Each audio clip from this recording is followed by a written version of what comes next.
Hey everyone, welcome to today's San Diego Comic-Con panel at home for Pandora. I'm your moderator for today, Scott Mantz, and joining us literally from around the world, very excited to have here executive producer Steve Kriozere. Hey Steve, how you doing? Hello, Scott. Okay, also executive producer Thomas Vitale. Hey Scott. Tom, how you doing? Hey Scott. Hey everybody. Very good. Also, executive producer, Mark A. Altman. Hey, Mark. Hello, Scott Mantz.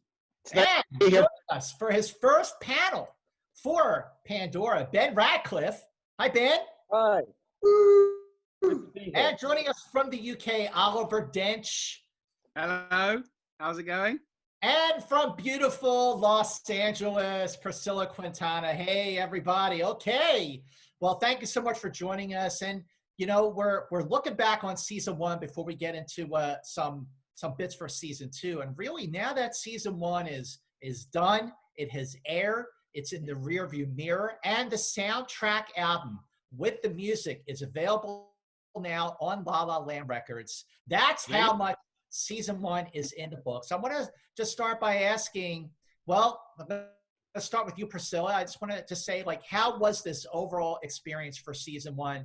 And what kind of perspective do you have looking back on it now that you have a whole season under your belt? That's so crazy that you say that. There is an entire season under our belts, huh? When we first got there, Mark told us it's going to be a lot of work. There's going to be great days. There's going to be, really, really hard days. But looking back, I'm so proud of what we accomplished. Mostly the relationships that we created as well. Like, we all became such a little family on set. And I learned so much just about the inner workings of set and being on set. So I feel like I have a very good expectation level, and I have high hopes for season two. I think that we're going to do a really good job. Hey, Oliver. What about for you, Oliver? What was it like for you to be over in Sofia, filming season one, and really having a family feel? It's the most beautiful city in the world. There's zero doubt. It's an incredible place. It was so nice to film there, but it's strange to think of it now because the world has changed to such a ginormous degree that it feels like so many lifetimes ago. But looking back on it, we had such a good time filming season one, and it came out so excellently. I'm so proud of the work that we all did together, with the exception of Ben, but Priscilla did really well. So I'm just really happy, and I can't wait to get started on season two, so where Priscilla can excel again and Ben can have another go. So Ben, my question is for Ben. So, Priscilla mentioned at the top how y'all bonded, became like family, and that it was really, really a lot of hard work. What was the hardest thing about filming for you? Well, I wish someone must know how many days I was on set for, because then I could work out how many hours I actually sat in a makeup chair for, having makeup sprayed onto my face. That was probably the worst bit for me, because I had to come in early every single day whilst I was there to put the prosthetics on my face for Ralen. So that was the worst bit for me. In terms of those prosthetics, did the prep time get a little shorter as the season went along, since everybody sort of like got their rhythm going? Yeah. At the start, it was seriously long. It was like 2.5 hours, like at the start, and then towards the end, sometimes it would get done in an hour. Like my makeup artist Boyka, she got quite quick at it by the end, and she'd have it done in an hour. And next question is for Mark. Mark has his hand raised anyway, but my question for you, Mark, is when you were prepping with Tom and with Steve season one, and then you all go over and you start filming, how did the production change from what you initially envisioned? How did the production and the vision for the show evolve while you were making the first season? Well, Scott, first I want to say that I'll never forget the last day of shooting season one, because Ben wanted revenge on his makeup artist for tormenting him for those many hours. So he said, I'm going to put you in Zetarian makeup. And he literally put the makeup on his makeup artist, Boyka. And it was hysterical. And she was walking around. And we said, oh, my God, you're going to have to be Ralen's mother now. And he did a great job. And then Ben decided, well, I'm a great makeup artist. You know, I'm still working on the acting, but I'm a great makeup artist. So then he decided to be DP. And decides to be a stuntman, although he did a fair amount of stunts season. And he's get over. And I realized we're spending too much on this show. We just need to have Ben do everything, and then we back and relax, because it's much easier that way. I mean, it was unbelievable. Next time, I got it covered for next time. Don't wait. It was crazy. But in terms of what you asked, Scott, you know, I think that it's more interesting in terms of how now we're prepared for season 2, because yes, things definitely evolved, and you're writing scripts and you don't know who you're going to cast in those scripts. So that was, you know, challenging, because ultimately I felt like we really hit our stride mid-season, especially at the end of the season, because by then we were writing for Priscilla and for Oliver and for Ben. And we knew what we could do well and what we couldn't with the budgetary limitations that we had, and also how the characters reacted. But with second season, I think we took everything we learned first season and are able to apply it. And that's why we're just chomping at the bit to go back, because we know we're going to do something really, really awesome. It's going to be such a great season in terms of, you know, what the characters are doing. We're building a whole bunch of new sets, which are fantastic. I was actually there for about a week and a half before COVID hit, and I had to hop on a plane with Laszlo and Ingrid Bergman in Casablanca, get my butt back to quarantine in the U.S. Before they stopped the planes. And so I had a great time prepping for a week and a half. The sets were amazing, and we got a lot of stuff. I was back here sitting around, you know, in my house for the next 2 months. Tom, so Mark talked about some of the lessons you learned while filming season 1. What were they? You know, it's one of the great things about Sofia. It is a beautiful city. There's so many incredible locations that haven't been seen on television anywhere, especially on American and European TV. So one of the things you learn is you want to take advantage of the landscapes here. You want to take advantage of these buildings, both new buildings and these classic old buildings that were built behind the Iron Curtain, and show these locations in a whole new way as part of, you know, locales that could be far away on another planet. So, you know, that's one of the things. Mark talked about how the more you know your actors, the more you know how they embody the characters. You just let the characters live and breathe. That's another lesson. So, you know, the longer you get into a series, the more you can do to make it even that much more special for viewers. Steve, my question's for you. You know, when you have a season planned out, how much detail do you have about the end of the season when you start filming the first episode of the first season? And Good question. Ooh. Thank you for asking that one. Yes. Well, we knew we wanted to kill off Oliver really quickly. But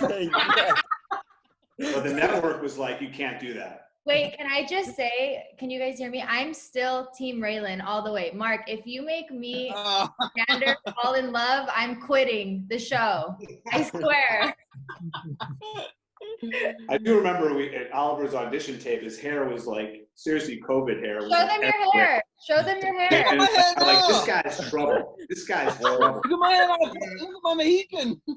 It wasn't as high and tight on the side, but it was everywhere else like that. Yeah, it was pretty much like that. We're like, this guy is trouble. And then also, like, I think about Ben and the makeup. I know Ben made there's a time-lapse video that's great of like the whole makeup process. Yeah. It's really interesting to see. Yeah. And like, when I came to set, Ben was, I don't think I actually saw him out of makeup for a month, because I was only seeing him in makeup. So it was kind of shocking when I think we all went out to dinner once, and I was like, are you the guy who plays Ralen? Yeah. Well, people didn't know who I was. In terms of planning out the season, it's like a lot. I mean, a lot of it was as prep was happening. I was there in February before Tom and Mark, because I was already in Europe. So I went out location scouting and took a lot of photos. And so we reverse engineer a lot of places that we saw. How do we work them into the show if they're going to work? Oh. You know, and no one was cast at that time, but like, how do we make this place look like other worlds? And like what Tom was saying, was definitely American audiences hadn't seen something like this on TV before. Like this, my back screen here this is 3 hours outside of Sofia. I didn't even know this place existed. I'd seen photos of it before I left, and I was like, how do we use something like that on the show? So we ended up doing it. This place is called Boozlaja.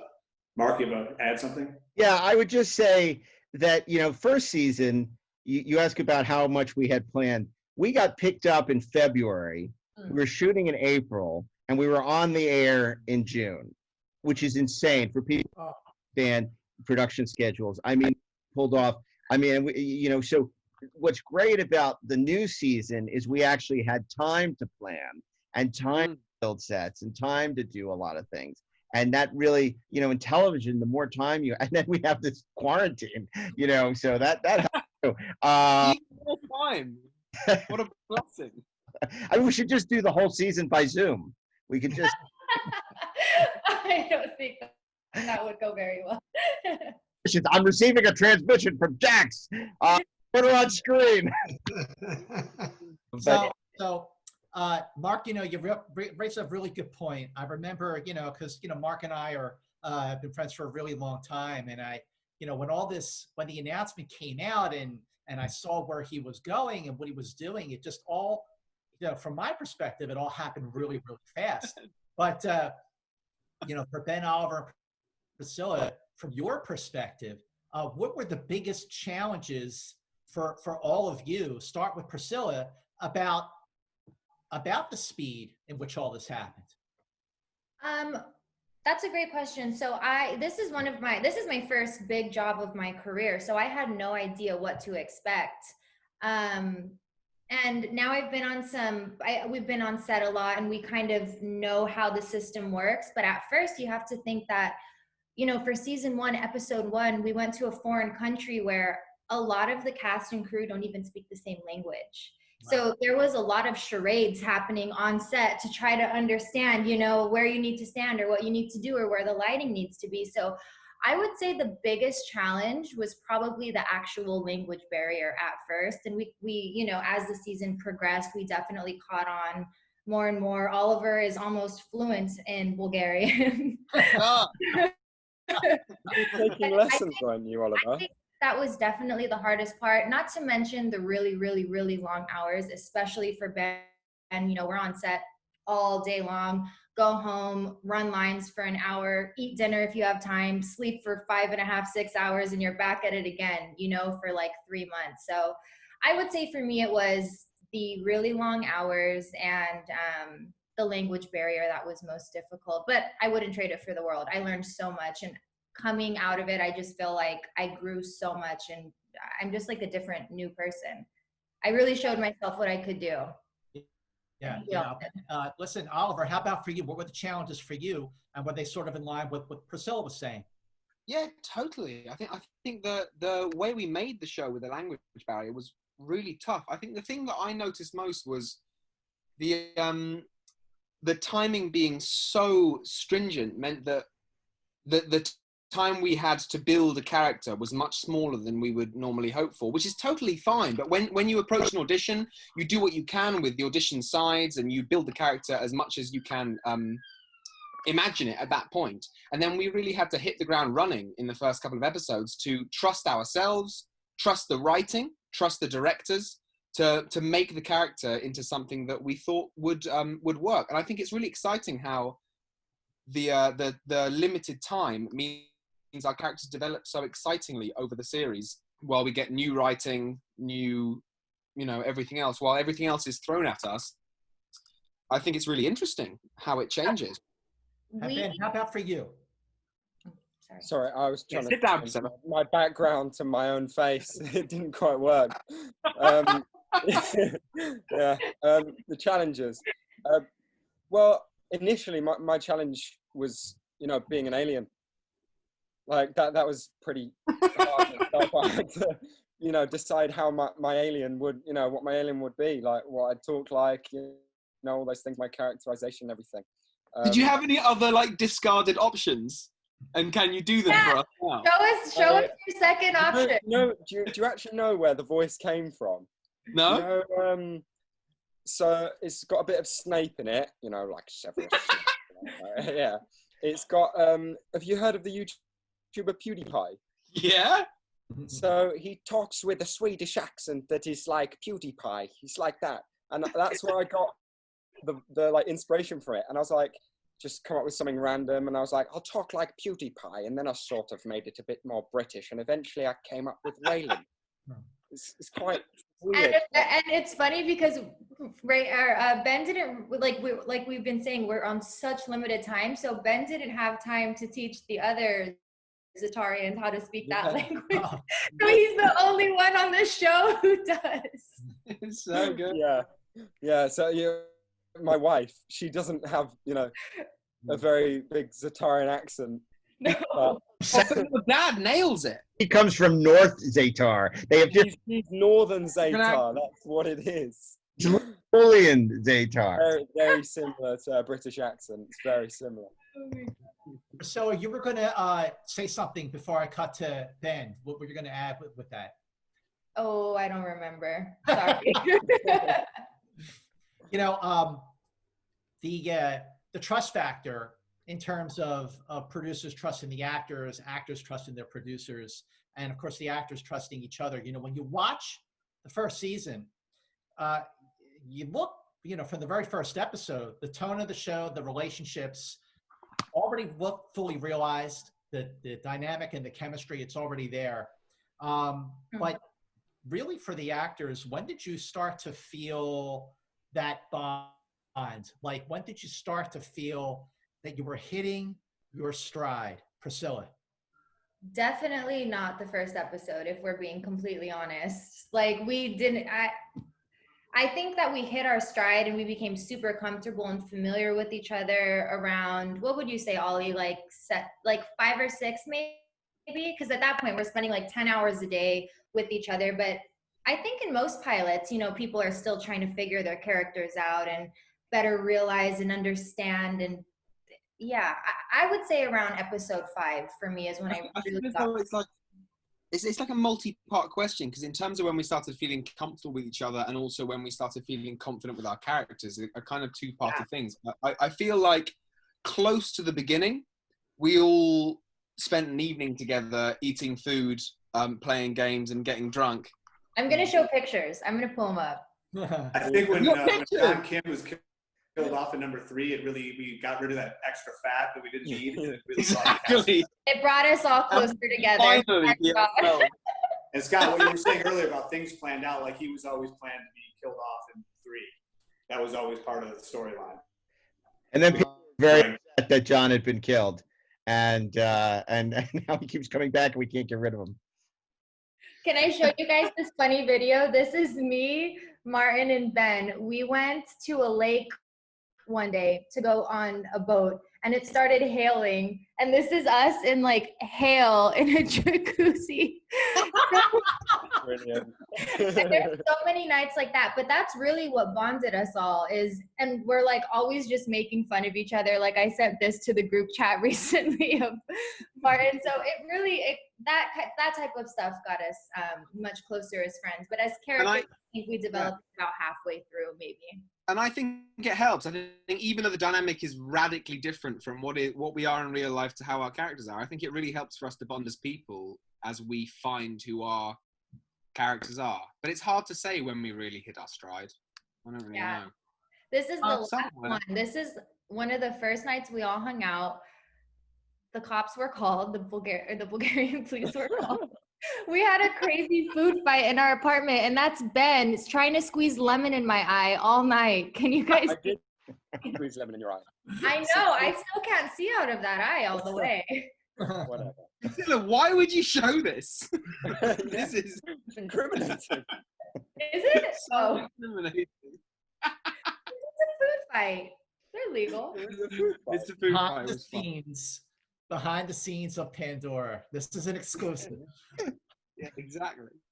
Todd, my question, in terms of like, can you give an example of when you started to see how the production was going, how the relationships were, between the actors coming together, where you made a change to a scene or a plot point based on how you started to see things really come together? Well, I mean, it just evolves because you see what their strengths are as an actor and what their dynamic and who's bonding. I mean, from episode 7, I remember we're out at this ridiculous theme park that had windmills. It was a Don Quixote windmill park. I mean, it was very bizarre. But we're there, and I remember Priscilla comes up to me and she says, I'm Team Ralen, And already this had become a thing on Twitter. Team Ralen, Team Xander, Team Greg, who is dead. So apparently they're into necrophilia. But a weird thing. And it was all. Oh, and then we introduced a female love interest for Jax as well. But it was so funny. And she's just like, I got to be with Ralen. And she's like, I got to be around. We're like, what are you talking? She's saying to Oliver, I'm clear. A fight in character about who Jax should be with. It was very funny. And yes, absolutely. I am Jax, and I want to be with Ralen, and I think I should choose my destiny. Is that too much to ask? This is 2000 and oh wait, it's way past 2020, so I should choose my destiny. One of the other things about hearing about how all of you, producers, actors, everyone had to hit the ground running. Mm-hmm. So not only do you have to memorize your lines, but you have to fight. You have to really train how to fight. And how did you all do that? And how much fun did you have? And how sort of impact did you get with some of these fight scenes, Priscilla? I mean, I've definitely punched Ben in the head more than once. We would learn the stunt sequence, and they'd be like, okay, go. And then we would just do it. And, there were some mistakes, but at season 2, we'll be experts, basically. Ben kind of came in as a pro, though, weirdly. He picked up on the routines so quick, but he's a dancer. I can't dance. Me dancing is something awkward, like a dolphin using chopsticks. I don't know, it just doesn't work. So I couldn't pick up the routine. And Ben is over here poor Ben. I'm so sorry. I've hit him. Yeah, Ben, show us a dance or something. Maybe you could show us on Zoom. A quick one now. Yeah, please. No. No. Oliver, why don't you sing for us? I'm so ready. Wait, oh my God. What about when Mark was freaking spreading rumors around set that he wanted to do a musical episode? Is that happening? Please don't tell me that's happening. I thought that was real. I thought it was serious.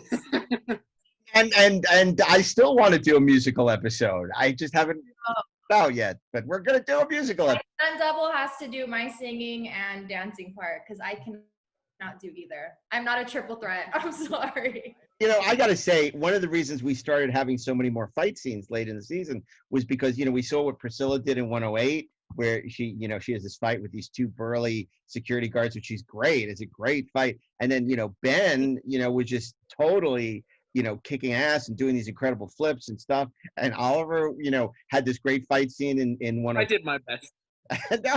Oliver tried. We started more and more fights, and second season they're going to be mixing it up a lot because we really enjoy letting them go and having these great fight scenes and making them more ambitious because at first we weren't sure could the stunt coordinator and how is it going to go and what's it going to be, and it ended up being really something. It was like they were our secret weapon, and it was really exciting, and so we want to do more of that. It's really great. I would love to. I'm excited. I feel like we've been teasing a Xander and Ralen fight for ages. I think we need to fight each other, didn't we? We fought together. We fought together a few times, and that is really, really cool. I'd like to do more of that as well. But there will be a time where we come to blows. There has to be. Yeah, there's got to be. Yeah. Who do you guys think it would be over? Just out of curiosity. Probably Cordelia.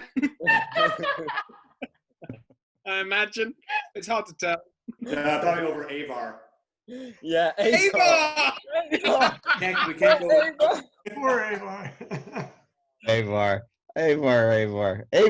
Right. Interesting story. This kid, local hire, he comes in and he has his hair basically down to his knees, and he didn't look anything like a cadet in a military school, and had a just terrible, I shouldn't say terrible, but a very strong accent.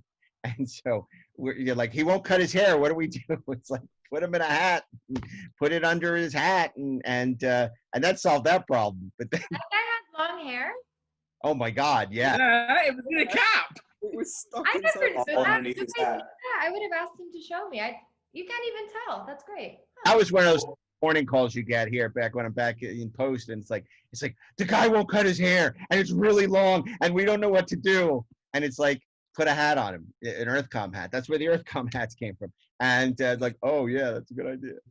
So that's what we ended up doing. And but then his accent was very thick, so we dubbed him in post. But which it's great because in all the old James Bond movies they used to dub everyone, and they would hire like great actors like Gert Frobe and Adolfo Celli, and they would dub them. So I didn't feel guilty dubbing poor. And he was a great person to work in that scene with. He was a lovely actor and an amazing local hire. I think he was very, very in it and made our roles a lot easier too. And he was excited to be there, which is what we ask for from anybody. If they're passionate, they're excited.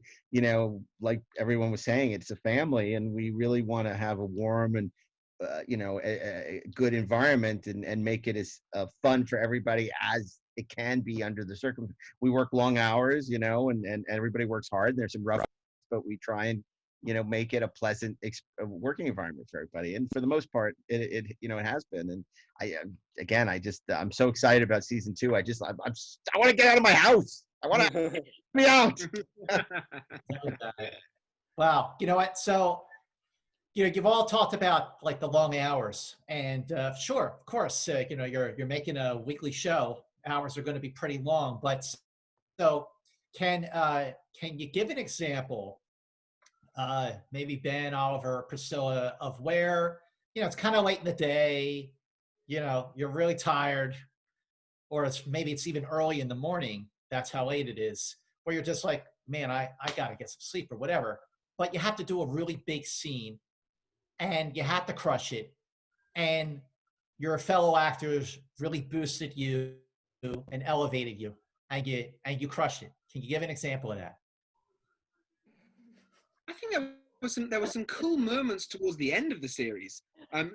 Towards the end, in fact, in the final couple episodes, there's that scene, the dream sequence in the Yeah. in the bar, in the kind of old-timey bar, in this surreal zone of where things aren't as they should be, and Jax is woken up in an unexpected location.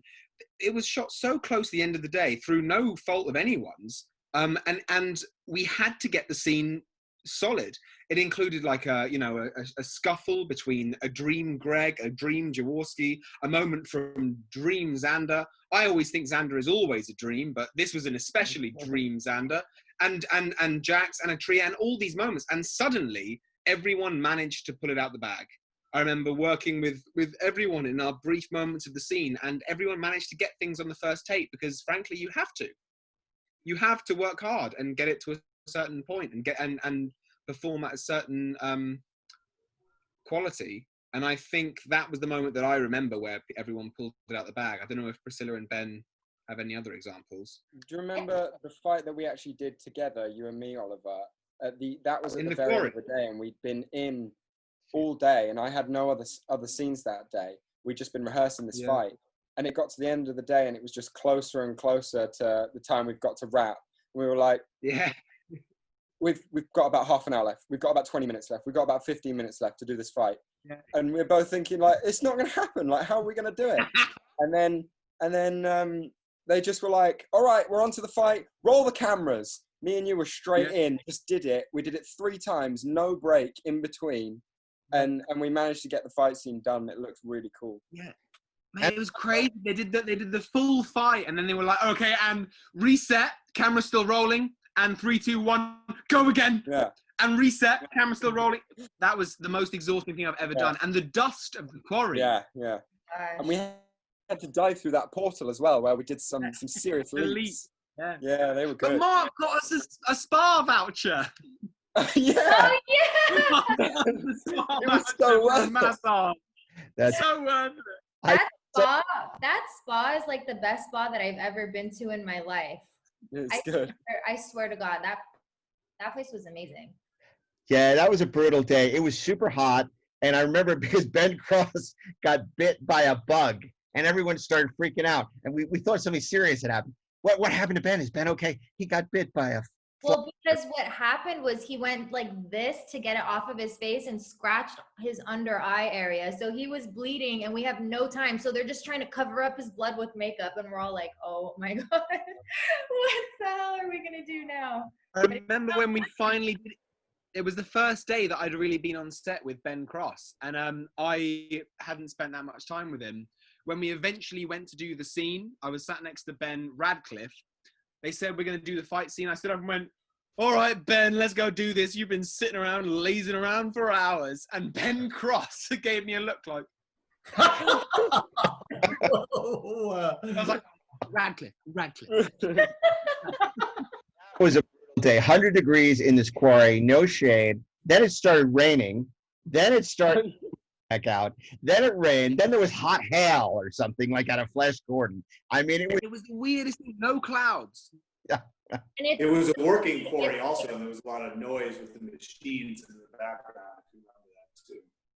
And it's like 105 or 106 degrees that day, and I'm in leather, and we're just like, oh my gosh, the rabbits we've pulled out of hats, you guys have no idea. Ben Cross gave the show an ultimate compliment. He had said, it was off camera, like it was in between scenes, he had said to another actor, he says, I don't know what I'm saying, I don't understand it at all, but I like it. I was just sitting at the monitors, I'm like, that's cool. I don't know what you're saying either, but I like it too. My favorite with the quarry scenes is when they say, okay, so we're getting ready to shoot. So, okay, let's stop the construction equipment, please. And like, oh no, this is a working quarry. We don't stop the construction equipment. Like, what do you mean you don't stop the construction equipment? We're like shooting. Don't you understand the concept of sound and picture? And it's like, no, we can't do it. You'll just have to fix it in post. It's like, oh, I wish I had a picture of that place so we could show the people. It's so hard to envision what we're talking about. It's just like a field of rock or like a valley of just, it looks like another planet. It really does. It's like a like quarry, some would say. Red rock. it does look like another planet, and that's why it's such a great location, and it's sort of a go-to, because there are not a lot of other planets around on Earth, and there's not a lot of planets, like particularly in Sophia. So we settle for like a quarry or something. And then if we're lucky, the special effects guys come in and do something cool and put, oh, look at that. Here's sort of what it looks like, right? Oh, wow. I'm talking about the other one. Yeah. Who the hell is that guy? I don't have the other one. Oh, This is one of the quarries. This is Guy the with first Ben and episode. Priscilla. What? Look at that. When is that taken? We took it at first from the pilot. Another guy with them. Is that the key grip, or is that some guy at the craft services? Yeah, I was going to say. No. Oh no, it's Steve. So, oh, John, I miss you, John. So let's talk about one thing common. Oh, wait, I think Priscilla, you have a photo you want to share with us? I'll find it. I'll pull it up. Right. One thing common, when I moderate a lot of Q&As and panels and everything for shows that can run for years and years and years, and one thing that fascinates me the most. Oh, check out that photo, Priscilla. What is that? Whoa. That's a wild Ben in his natural habitat. Ben, I'm telling you, look at that photo, because Ben can leap so high. Oh, well, don't. So Look at consistent. you, Ollie. Oh no, see, I'm leaping, but look how close my legs are to the floor. I know. Look compared at to Ben.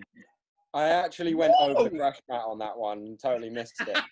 I landed purely on the rock. I'm basically just like glancing along the floor. Ben could have leapt over like an adult cow. Oh, speaking of adult cows. Oh yeah, the cow. Not Rochelle. The cow, not Rochelle. This is the best part of the whole panel right here. I love it. Well, you, Scott, you've moderated panels with like Quentin and Brad Pitt and Leonardo DiCaprio. So is it Pitt and DiCaprio or Ben and Oliver? Which? Ben and Ollie all the way. Ben and Ollie all the way. Come on. Look at that. Look at that photo. The question I was going to ask is like, for Priscilla and Ben and Oliver. So, when you start filming and you're working with each other, you're working with the producers, you're trying to get the rhythm, trying to find your characters. Was there ever a point where you felt like, I would say, like an ownership of your character because you really were playing them now for a while, where you might even make suggestions to Tom and Steve and Mark? Oh, I don't know if Jax would do that. I don't know if Ralen would do that, where there was more collaboration between you all because, the actors had a much better feel for the characters they were playing. Like they felt like an ownership of them. No, which is what you hope is going to happen, that the actors really, feel connected to their characters. And, what happens, and this is true of a lot of shows, that if you don't have as much time to prepare with the material, that you have to draw on yourself, on parts of yourself to build the character. And I think that's what happened with everybody. And that's also why we were able to write the characters better as we went on, especially once we knew who would be playing these characters. Because, obviously there's so much of Priscilla and Jax and so much of, certainly in Oliver, of Xander, and, there's not as much Ralen and Ben because, obviously Ralen's an alien, but I think that, it's a really, like any great show is a collaboration. And so we just have a very collaborative group of people, whether it be directors, writers, actors, even going to, all the keys, and that's what I think makes it so fun and why everybody's so invested in the success of the show. And I think that came through because, obviously we have a very passionate fan base as well. And Mark was very open, I think from the first episode, I don't even remember what it was, but I remember being like, this feels weird. He's like, oh, change it to whatever you think you would say or you would do. And we definitely started to do that, but I didn't feel comfortable with Jax. Actually, my first realization was after we shot the season, one of my best friends auditioned for the show, auditioned for a new role. And I was reading as Jax with her, helping her tape for it. And I was like, oh my God, I've done a whole season of this. Like, I know this, it was, so it took a long time, but that's when I was like, oh my goodness, But for me to actually feel comfortable on set, I would say is about episode 5 or maybe 6. But now, season 2, I'm ready to go. I'm ready to hit the ground running again and bring everything that I got. Yeah. The time I remember changing that became more, where we took more of ownership was, when did Brett come back? Episode like for 10, because he had done 4 or 5, and 5 is where I feel the show really starts to hit its stride, which is where the dad shows up, dad. But 10, he comes back for the trial episode, that episode just is sort of firing on all cylinders. You got the whole. Is it 10? Is it 10 where Jax and Xander have a long argument in a lecture hall? Yes. Yes. I remember working with it. It's tricky for us because, as we said before, the pace is so quick that it's hard to talk about, the specifics of where the whole scene is going. But in terms of which characters make which movements in which moments in the with the lines, I remember that scene, Priscilla and me both going forwards and backwards about where we're going to move, and working with Brett and saying, I really don't think that whoever, Jax should turn her back on this line, or I don't think that Xander should walk away on this line, or maybe we really need to be close for whatever line. And I remember that being a particular moment of collaboration between those of us who were on set of what the character would do. I think for me, it was really around the later part of the season where I felt confident enough in ownership of the character to say where we should be and what we should be doing. How about for you, Ben? What's your experience here? I think I properly felt ownership of my character when my wife showed up and I had to tell her, this is what the Zatarians are like. They talk like this, they do this. she didn't listen, but you know, that's when I felt ownership of my character. But Ben, for me, I felt like you had it at the table read. Do you guys remember when we did the first table read for the first episode and we were all, you know, figuring out our characters in the beginning, and Ben came out so hard, full performance, full accent. And I remember I looked up and we all looked up at the same time because he just had it down. And it evolved, of course, but I feel like Ben probably came the most prepared, to be honest. I had spent the entire, you know, like as soon as I found out I got the job, up until that read through, I was, you know, constantly thinking, what am I gonna do? Like, how's this guy gonna talk? What am I gonna do? And I was panicking, and then eventually we got to that script read through, and you know, that's what I come up with in the end. And thankfully, everyone said, you know, I think you said at the end, Priscilla, like, well done to Ben, because that was cool. And I was like, oh, they like it, great. They love me. They love me. Cast aliens is such a difficult, somebody to play an alien is such a difficult task because, you know, it's very rare you end up with a Leonard Nimoy, right? I mean, you look at how many times Star Trek's cast Vulcans and they're awful, right? And that's true of a lot of sci-fi shows where, and a lot of times the success of the show hinges on that alien because more often than not, the audience sympathizes because they're the outsider, they're the person, right. You know, so it's so important. And for every step of the process from the audition on, that was the character we were most worried about. Not because Ben was fantastic, but then, you know, you start to do makeup. Well. And you know, through the whole makeup process, you're like, well, is this going to look silly? Is this going to look ridiculous? Is it going to look like another show? You know, it needs to be unique.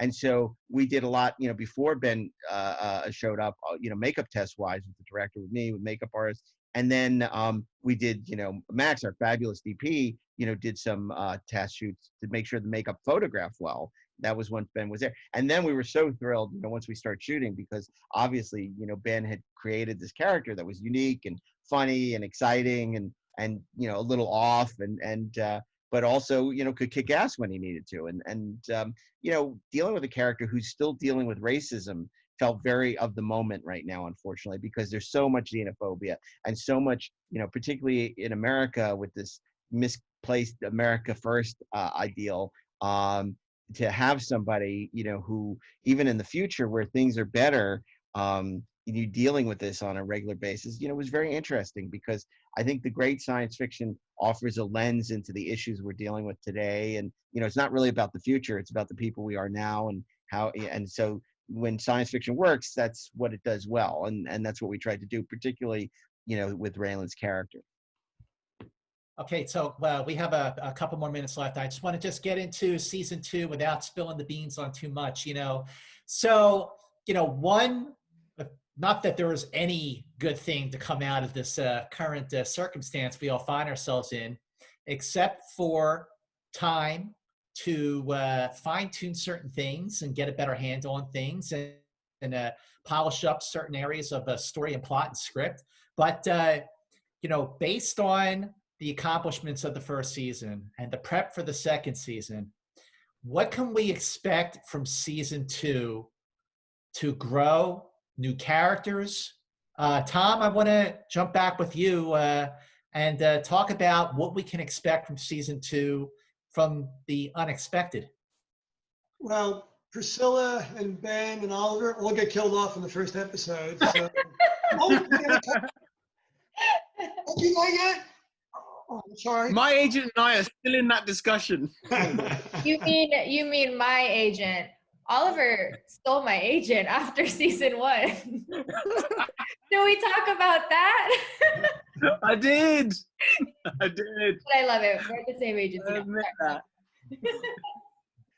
You know what? I mean, look, for season 2, the best part about doing season 2 is that you know what works. You look at the camaraderie between these 3 actors right now, and you know how good they are together, and that's important. And you take advantage of that when you're you know, creating season 2, because you know what works and you just keep going in that direction. In terms of giving away plot points or teasing, I'm going to throw that to Mark. Yeah, Mark, give us something good that even we don't know. There you go. Wow. Go, Mark. No pressure. I'm calling you out. I'll give you kind of the generic thing. It's going to be bigger. It's going to be better. It's going to be more action-packed, more special effects, more romance. You know, it's again, we learned what works for the show, and it takes a village to make a great show, and we're very lucky. We got amazing our DP Maximilian Schmiggy is back, and he's such an important creative partner to all of us. And we have a great new production designer on board, and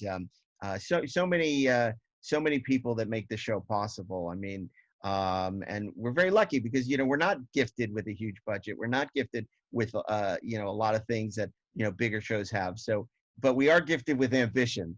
And I think, you know, there's a time jump. We start the new season. It's a couple of months later. Basically, they get a new ship. I'm so excited about this. We have yeah, the Dauntless. I'm so excited. What's it called? Dauntless. And the Dauntless. It's a British word. In it. In it. And it's so and we built a bridge, and we built quarters and briefing rooms, and it's very exciting because, you know, when I was there, we hadn't quite finished constructing it, but I'm like, I stepped on those sets, and it was really cool because I'm like, oh yeah, we got a ship and we got a bridge, and Xander has an office, and you know, they're car doors. Xander has his own office. No more briefing than someone else's office. Xander has his own. He doesn't have to keep walking down the stairs in a towel, you know, Osborne's above the house. But there's so much, you know, we're building a bunch of new sets on campus and planetary environments. And so it's really cool because we're going to show a lot of things we haven't shown in the universe. We're going to grow the universe, you know, and again, it's just like to be on a ship. We're actually going and changing a few of the sets from last season. So that's really exciting. And I think we're going to spend a lot more time in space and on adventures. And while we'll still be at the school, there'll be a lot more, to steal a phrase, boldly going. And that's, you know, that's exciting because you don't know what to expect. And last questions for Priscilla. You know, during the conversation, you talked about how, you know, this is like your first like big show as a lead and everything. And like, how has your approach for going into season 2, how is it different from going into season 1? I know what I'm doing now. It's pretty much all it comes down to. I know my character, I know the crew, I know my castmates, I know my own strengths, my own weaknesses. I know how much I can bug Mark for tidbits. I just am much more familiar with the world. I feel great about season 1, but I feel so confident about season 2 and what me and my fellow castmates are able to bring to the table. Confidence, I think, is probably number 1, because in season 1, you know, we really had no idea what we were doing, but we did a great job. But season 2, we now know what we're doing. I know the good Sophia, which I'm very excited about. I know, you know, where to go eat and what places to avoid. It's very important. And Mark is probably going to get us more spa gift certificates, right? So we're excited about that. Well, listen, thank you all for joining us for today's San Diego Comic-Con at Home conversation panel for Pandora season 1, and upcoming season 2 starts filming really, really soon. And thank you again, and see you next time. Scott, I just want to say, if everyone can tell us where we can follow you on social media, and of course, if you want to watch Pandora, it's available on the CW app, and it'll be back on the CW network, who we're very grateful to. Everybody, our whole team over at CW has been so supportive, from Mark Pedowitz on down to Steve Tao and Kevin Levy and the great team over there. But you can check it out on the CW app, and we're going to have some other exciting announcements about merchandise and cool stuff. But where can we find everybody on social media? Okay, well, you can find me on Twitter and Instagram. My handle is @MovieMantz. How about you, Priscilla? Mine is @Priscilla_Quintana. Just on Instagram. I don't really do internet very well, but I'm on Instagram. Ben, how about you? My name's Ben_Radcliffe on Instagram. So much fire content on there. You post like once a year. Yeah, one good post once a year. I don't know. Where's your name on Instagram? My name. Yours is O_Dench. Pretty sure. Mine is O_Dench. I'm on Twitter as well, and I'll find that. Underscore. I am loving Priscilla's like interactive use with the phone today. That is how you roll. Thank you. Me and I have been texting this whole time too. Oh, is this a cat? I'm on Twitter as well, but that's my cat. He's called Bosie. Look at that. What's your cat's name? Oh, that's so cute. With what? Not Ralen? No, I wish. Tom and Steve, where can we find you? Thomas.Vitale on Instagram. And Steve. You could reach me on my flip phone. I'll answer. And reach me Altman on Instagram and Twitter, and you can follow the show on at Pandora Series on Instagram. Yay. So I can't wait. And we have a UK.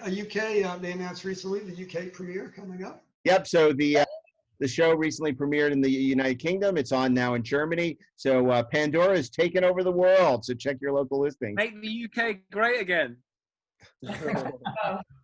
Oh man. Anyway, well. On that note, bye guys. Bye everyone. Thank you. Hey, thank you to Scott. What a great job, Scott. Thanks, Scott. Yeah, thank you, Scott. Bye everyone. Love you guys. Thank you to the fans. Thank you, fans. Thanks, fans. Love you guys. Thank you very much.